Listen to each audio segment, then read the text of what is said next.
There is such a creature in the world. They were discovered by a few people, but it has not been confirmed to exist.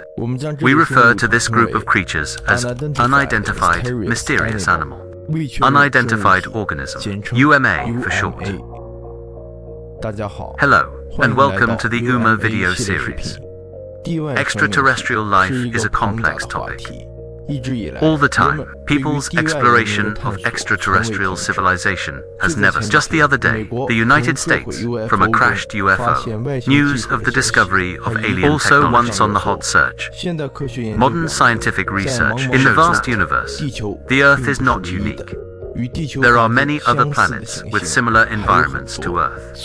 So the argument for the existence of extraterrestrial life is accepted by more and more people. And today I'm going to share with you UMA. The last century appeared in West Virginia, USA. Suspected alien creature, Flats monster.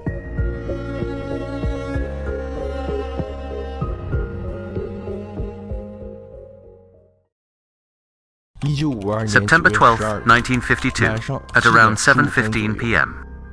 Lives in Braxton, Edward May of Flatwoods, and Fred May, and their friend Tommy Hay, playing on the school lawn as usual. Suddenly, a bright oval fireball fell from the sky, fell onto a nearby hillside. Look in the direction of that land. Belongs to a farmer named Billy Fisher. Driven by curiosity, several children rushed to the farm. I happened to pass by the Edward brothers on the way. They stopped and told their mother, Catherine May. The latter immediately contacted the National Guard member, Eugene Lemon. Let's go to the scene together. He was accompanied by two other children, Neil Nanley and Ronnie Shepherd. When they arrived near the scene, the dog Lemon brought suddenly ran to the front of the line. Crazy money. After a while, he ran back. Immediately after, they encountered a thick, lingering fog, accompanied by a pungent, sulfurous gas. And there was a burning pain in their eyes. Although a series of unusual phenomena are disturbing, but they decided to move on. In search, Lemon discovered, in the fog to his left, two small red lights appeared. Out of instinct, he lifted the flashlight. Immediately after, he saw a scene that he will never forget.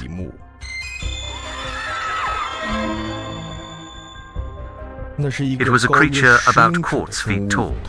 The head is pointy, like a shovel or hood, with a round, red face. His eyes will glow orange. Catherine also describes this creature has long, twisted arms. The end of the arm is claw-like fingers. The body is black or dark green. The scariest thing is, this creature has no legs. It seems to be floating in the air.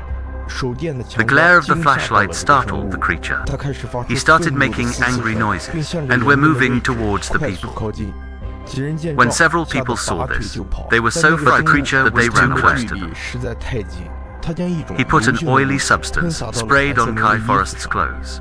Fortunately, see a few people run away. The creature wasn't overreaching. Instead, he turned his head and floated in the direction where the firelight fell. They immediately reported the matter to the local police. However, Robert Carr, who was the sheriff at the time, dealing with a plane crash outside of town, failed to arrive at the scene in the first place. When they revisited the reporting location, but said he didn't smell any suspicious odor, didn't see anything either. You'll hear anything. However, in addition to contacting the police, also notified the head of the Braxton Democrat newspaper, Lee Stewart. The latter had followed Lemon back to the scene of the incident. No creatures were found, but he said it did smell that disgusting. It smells like burning metal. The next morning, Stewart went to the scene alone to investigate, and claimed that in the fields by the road, they found brake marks and some strange oily deposits. In the weeks following the incident, everyone who was there that day and in unison there was nausea, vomiting, a sore throat, or body twitching. The doctor in charge of them said their symptoms may come from a poisoning fire. Excessive fright. The day after the incident, September 13, 1952, south of FLATWOODS, about 20 miles from Strange Creek, another similar incident occurred. With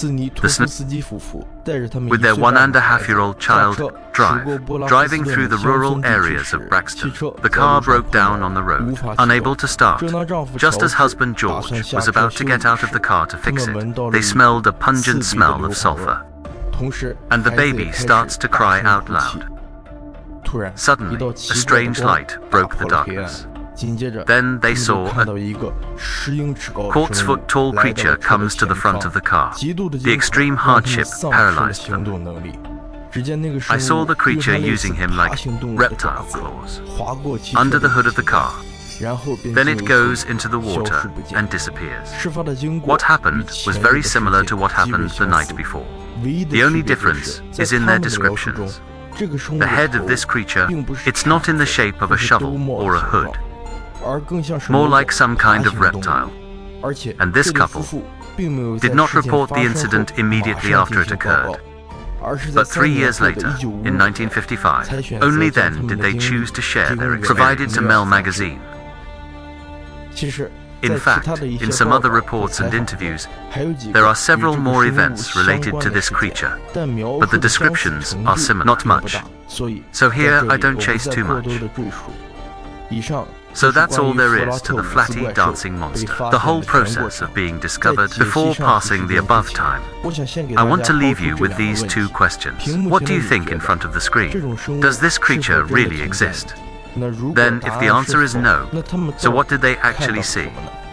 And I can tell you this, the truth about Flat's 5-time monster. So far there is no definite result. So, take a guess. Below, let's take a look at the follow-up investigation of this incident. September 14th to 15th, Charleston Gazette, West Virginia, United States. 2 consecutive days against Flat. News of an unidentified creature. Detailed reports were carried out. Same news. It was in the Daily Mail. For a moment, news of the monsters spread across America. This has also attracted the attention of some scholars, due to the complexity of information. Here I just share with you findings from 3 parties. The first document, from American paranormal writer Grayback. Friends who have seen my previous works may have an impression. Buck is a serious UFO. Paranormal researcher, including the saying of and the analysis of the Silver Bridge incident, all from this writer. That year, Buck arrived at Flatwoods in mid to late September and interviewed several witnesses separately. The manuscript was published in January 19 in Destiny Magazine Monthly. In his account, the accounts of the events by several tomb reporters, almost the same, but the depiction of biological images. But there is no small disagreement. In the article, Barker highlights testimony of 14-year-old Neil. He thinks the Southern Calendar is the calmest of all. The most ancient personal emotions, Langley said, the reason why they didn't have the first time. Notice that creatures because they are constantly watching. Huge fireball in the fog ahead. That fireball rhythmically alternates light and dark in the fog. He couldn't estimate the size of the fire, but others say it's at least the size of a house. And here's the interesting thing. The 2 adults in the team, Catherine and Lemon, said they didn't see the so-called fireball. And Catherine was the only one who saw a creature with claws. Same description. In the second, this is from a mystic zoologist. In Ivan Sanderson's report, also appeared. The difference is, the scope of Sanderson's interview is broader. His testimony to surrounding sightings of flying objects summarized. Discover the timeline of the event. At least 5 flying objects appeared. The first one, it's the fireball that fell on. The second was sighted east of Flatwoods, near Sutton Airport. The third meteor, accused of falling into a strange that is, near the second incident above. The fourth crashed in the town of Fram. Fifth disintegrated and disappeared over the city of Charleston. But all flying objects, no reliable physical evidence was left. Sanderson is sure that night these guys did see something, but their testimony may not be accurate. Third, survey. This is from an NGO called CSI. This organization, it's a spontaneous UFO research group. The organization has assembled many astronomers, biologists, and UFO researchers. It's a pretty serious organization.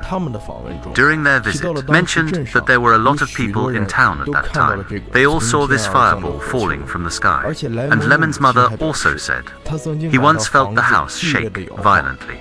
The radio was down for at least 45 minutes. Around 6:30 the morning after the incident, even after seeing a flying saucer take off, only then did Stewart find the oil stain and the imprint thing. Here they also mention members of the Blueskin designed soil samples from the incident site. A 52-year-old Love Intelligence Bureau document. It also confirms the reliability of this claim, but unfortunately, this string of files, it only means that they have collected samples. However, the analysis results, I searched the whole network and couldn't find it. Up to now, the most common information about Flatwood on the internet, speculation of the monster from 2,000 years ago by American paranormal investigators, Flatwoods by Johnny UFO investigation, he believes. The flying object seen by the children may be a shooting star, because the day after the first period occurs, September 13th, 1952. There are multiple state newspapers. The news of the purpose of the fireball flying object, including West Virginia, Pennsylvania, Maryland, Ohio, and Tennessee. The Observer is wrapped with similar descriptions. It's a huge blazing fireball across the night sky from east to west. Someone described it as a shooting star or a plane. There was also news of the target falling. But in the follow-up investigation, no evidence was found. But that could be the explanation. Flatty supplies UFO bases, and what the children see is a red light flashing with breath. It may be a new sign of the disintegration of a plane, because a plane did crash in the area that day.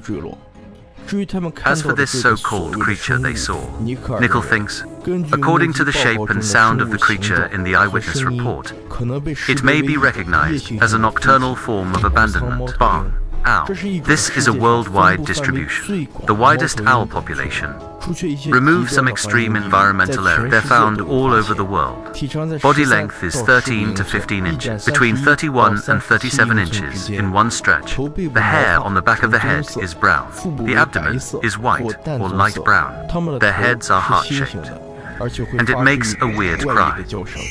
Dickel thinks all the witnesses may be in extreme panic and in a state of anxiety.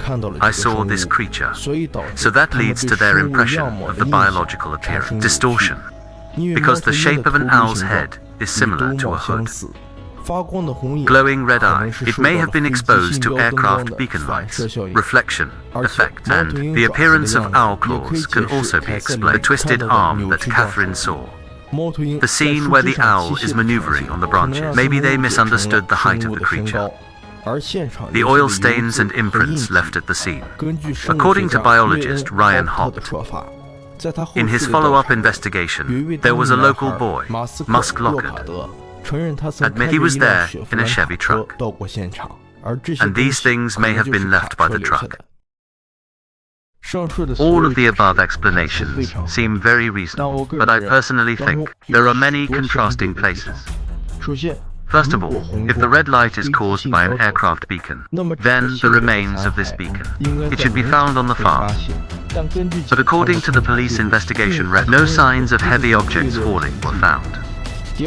The second is the issue of biological height. Everybody confirmed that this thing was 10 feet tall. It's about 10 times the size of an owl. If it is an owl, the visual error caused by sitting on a branch, then, according to the proportion of the body, his eyes should be very small. And finally, the description of the truck imprint. I went through a lot of reports, and there are two of them. Another way to put it is this. The Daily Mail received a letter. New owner. It was a boy named Bill. He also said that on the night of the incident, driven to the scene. Because there is no halfway through, he went to the gas station with his father to refuel, but he drives a Ford. Which one is true and which one is false is difficult to verify. Up to now, the Flatwoods Monster event, it has become a famous local urban legend. The local government took advantage of the image of the monster, vigorously developed the tourism. If you enter Flatwoods from you can see a street sign like this: "Welcome to the land of green monsters." A few monster chairs in town, and a famous blogger clocks in. On Sutton Center Street, Flatwoods Monster Museum. It exploded. All kinds of books about monsters. There are countless stickers, commemorative crowns. If you really want to put the Flatwoods Monster incident, a false conspiracy, and I think that's where his biggest agenda is. After all, America from the 1950s to the 1970s, it is a disaster area, infested with mysterious creatures. I have read so much information. Sometimes I also think, maybe these creatures never be proven to be the best. After all, the result, probably not what most people think. So much fun. But I still hope that everyone remains in awe of the unknown. Keep the desire to inquire. Still the same sense of the unknown is always greater than the known. That's the beauty of movement. Okay, that's it for this video. Thanks for watching.